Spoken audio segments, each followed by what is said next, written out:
दोस्तों, समुद्र को रहस्यमयी बताया गया है, लेकिन अभी तक कोई ये नहीं बता पाया है कि समुद्र के नीचे कितने मीटर तक जीवन संभव है और क्या अगर संभव है तो समुद्री जीव कितनी गहराई तक समुद्र के नीचे जीवित रह सकते हैं, यानी सरवाइव कैसे करते होंगे। और आखिर समुद्र के नीचे उस अंधकार में जहां पर सूर्य की रोशनी तक नहीं पहुंचती है, वहां कितने नीचे तक किसी भी प्रकार का कोई जीव जीवित रह सकता है। चलिए कुछ साधारण जीवों से यह जानना शुरू करते हैं, जिससे आपको पता चलेगा कि कैसे पानी के अंदर जीव सरवाइव करते हैं और कितनी गहराई तक करते हैं। अगर आप हमारे चैनल पर नए आए हैं तो कृपया हमारा चैनल सब्सक्राइब करें और बेल नोटिफिकेशन जरूर ऑन रखें। वैज्ञानिकों का अनुमान है कि समुद्र का जन्म आज से 50 करोड़ और 100 करोड़ वर्षों के बीच हुआ। समुद्र का जन्म धरती की सतह में स्थित पानी से भरे विशाल गड्ढे से हुआ है। दरअसल जब पृथ्वी का जन्म हुआ तो वह आग का एक गोला थी। पृथ्वी जब धीरे धीरे ठंडी होने लगी तो उसके चारों तरफ गैस के बादल फैल गए। ठंडे होने पर ये बादल काफी भारी हो गए और उनसे लगातार मूसलाधार वर्षा होने लगी। पृथ्वी की सतह के गर्म होने की वजह से जो भी पानी बरसता था वह भाप बनकर उड़ जाता था और वायुमंडल में बादल बनकर फिर से बरसने लगता था। लाखों साल तक ऐसा ही होता रहा। पानी से भरे धरती की सतह के ये विशाल गड्ढे ही बाद में समुद्र कहलाए। आज भी धरती की सतह पर कई महासागर हैं। पृथ्वी की 70.92% सतह समुद्र से ढकी है। इसका आशय यह है कि पृथ्वी के लगभग 36 करोड़ 17,40,000 वर्ग किलोमीटर क्षेत्र में समुद्र है। विश्व का सबसे विशाल महासागर प्रशांत महासागर है। विश्व का सबसे विशाल सागर दक्षिण चीन सागर है, जिसका क्षेत्रफल 29,74,600 वर्ग किलोमीटर है। यूं तो बाजार में खाने का नमक मिलता है, लेकिन आसानी से समुद्री नमक भी मिल जाता है। इस समुद्री नमक के कई उपयोग हैं। एक उपयोग यह है कि मान्यता अनुसार घर में इसका पोछा लगाने से दरिद्रता दूर होती है। एक कांच की कटोरी में खड़ा नमक भरें और इस कटोरी को बाथरूम में रखें। इस उपाय से भी नकारात्मक ऊर्जा दूर होगी। समुद्र की लहरें 3 तरह से पैदा होती हैं। पहली समुद्र की सतह पर बहने वाली हवा, दूसरी चंद्रमा के कारण उत्पन्न हुआ ज्वार और तीसरी समुद्र के भीतर कहीं आया भूकंप। हवा या तूफान से उत्पन्न लहरें भूमि के पास उथले पानी में पहुंचने पर मंद पड़ने लगती हैं।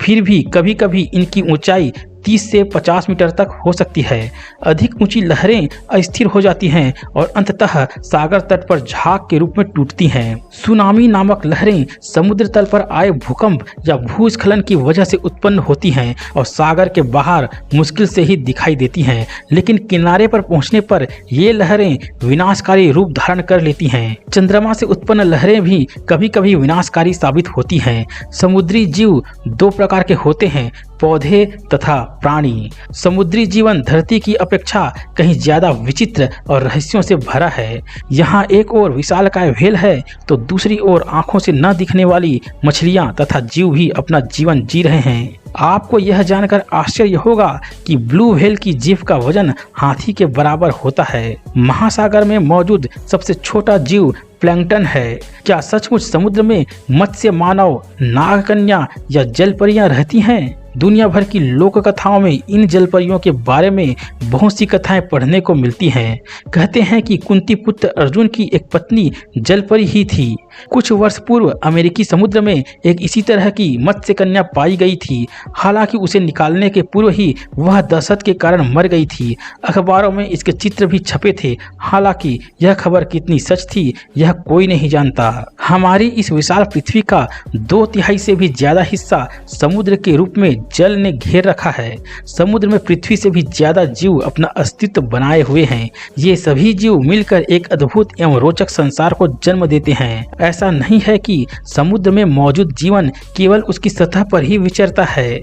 हकीकत तो यह है कि समुद्र की अनंत गहराइयों में भी जीवन है। समुद्र की सतह से ज्यों ज्यों हम नीचे की गहराइयों की ओर जाते हैं, त्यों त्यों सूरज का प्रकाश कम पड़ता जाता है। पानी में गहराइयों पर जाने पर रोशनी का कम होने का सिलसिला बड़ा ही रोचक होता है। एक गोताखोर कुछ ही फेदम यानी गहराई नापने के करीब 2 मीटर गोता लगाने के बाद लाल रंग नहीं देख पाता। यह इसलिए होता है क्योंकि एक निश्चित गहराई के बाद पानी अपने में से होकर गुजरने वाले सूर्य के प्रकाश के लाल रंग को पूर्ण रूप से अवशोषित कर लेता है और अधिक गहराई में जाने पर नारंगी और पीले रंग के साथ भी यही होता है। शीघ्र ही एक ऐसी स्थिति आती है जब हर चीज कालापन लिए गहरे नीले रंग में रंग जाती है।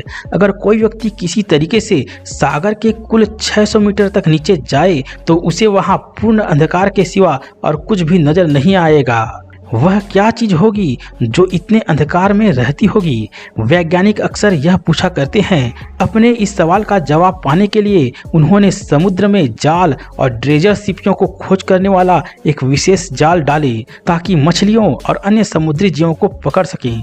इन जालों की पकड़ ने यह तो साबित कर दिया कि समुद्र की काली एवं गहराई में भी कुछ जीव विचरते हैं, परंतु जालों में पकड़े गए समुद्री जीवों की संख्या इतनी कम थी कि वैज्ञानिक यह सोचने लगे कि शायद समुद्र की इतनी गहराइयों में कोई जीवन था ही नहीं। हर समय इन वैज्ञानिकों के मन में एक ही बात रहती थी कि काश वे किसी को सागर की उन गहराइयों तक भेज सकते जो वहां के हालात अपनी आंखों से देख सके।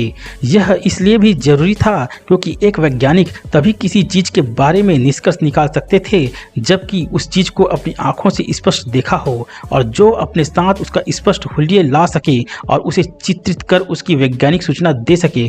परंतु इस काम में जो सबसे बड़ा अड़ंगा था वो था खुद समुद्र। समुद्र की सतह से 300 मीटर नीचे जाने पर पानी का दबाव खतरनाक रूप से बढ़ जाता है। यह दबाव किसी भी वस्तु पर 40 किलोग्राम प्रति वर्ग सेंटीमीटर के हिसाब से पड़ता है। यह तय है कि इतने दबाव के नीचे किसी भी व्यक्ति का जीवन बचे रहना नामुमकिन है। समुद्र में 800 मीटर नीचे यही दबाव कुल 80 किलोग्राम प्रति वर्ग सेंटीमीटर के हिसाब से बढ़ जाता है। इस हिसाब से किसी इंसान का वहां होने पर उसका क्या हाल होगा स्पष्ट है। उसने एक ऐसी चीज बनाई जिसके अंदर बैठकर व्यक्ति समुद्र में 800 मीटर की गहराई तक जा सकता था और जिंदा लौटकर भी आ सकता था। यह उपकरण वैथिस्फीयर या बैथिस्फीयर अंदर से खोखली एक स्टील निर्मित बॉल थी। इसमें कुल 2 व्यक्तियों के बैठने की जगह थी। अंदर बैठे ये 2 व्यक्ति वैथिस्फीयर की ठोस क्वार्ट्ज निर्मित खिड़कियों में से सर्च लाइट की मदद से अपने आसपास तैर रहे जीव जंतुओं को निहार सकते थे। अब बरमूडा के तट से दूर जहां समुद्र की गहराई 3.25 किलोमीटर से भी ज्यादा है, बीबे एवं वार्टन ने समुद्र की इस रहस्यमय काली एवं गहरी दुनिया को देखने के लिए तैयारियां शुरू कर दी। वह अनंत अंधकार एवं भयानकता की हद तक दबाव की दुनिया थी। समुद्र की उस अनदेखी गहराई में जाने से पहले इन दोनों ने बैथिस्फीयर को जांचने के लिए उसे खाली ही नीचे भेजा। बैथिस्फीयर एक केबल से बंधा सागर की गहराई में उतरने लगा। फिर जब बड़ी ड्रमनुमा मशीन पर लिपटी केबल खत्म होने को आई, अर्थात जब बैथिस्फीयर पर्याप्त गहराई में जा पहुंचा, तब मशीन को वापस लपेटने के लिए स्विच को दबा दिया गया। स्टील निर्मित यह विशाल गेंद बैथिस्फीयर धीरे धीरे सागर की गहराइयों से ऊपर सतह की तरफ आने लगा। जैसे ही पानी से बाहर निकला, हर किसी ने देखा कि कुछ गड़बड़ हो चुकी है। बैथिस्फीयर कुछ ज्यादा ही वजनी हो गया था। उसे खींचने वाली केबल बुरी तरह से तन गई थी। फिर जब उसे जहाज के डेक पर उतारा गया तो बीबे ने उसकी ठोस स्फटिक निर्मित खिड़कियों से अंदर देखा। बैथिस्फीयर अंदर से लगभग पूरा का पूरा पानी से भर गया था। हालांकि समुद्र में ऐसे जीव भी पाए जाते हैं जो समुद्र की सबसे निचली सतह पर आसानी से सरवाइव कर सकते हैं। जैसा कि हमने बताया कि वैज्ञानिकों ने जब समुद्र की गहराई के बारे में जाना तो वे हैरान रह गए, लेकिन जिन जीवों के बारे में हमने आपको बताया वह आसानी से समुद्र के नीचे सरवाइव कर पाते हैं, जहां तक सूरज की रोशनी का पहुंचना भी असंभव है। तो दोस्तों, अभी के लिए बस इतना ही। मिलते हैं अगले वीडियो में, तब तक अपना ध्यान रखिए और हमारे नए वीडियो का इंतजार कीजिए। मिलते हैं नेक्स्ट वीडियो में नए टॉपिक के साथ।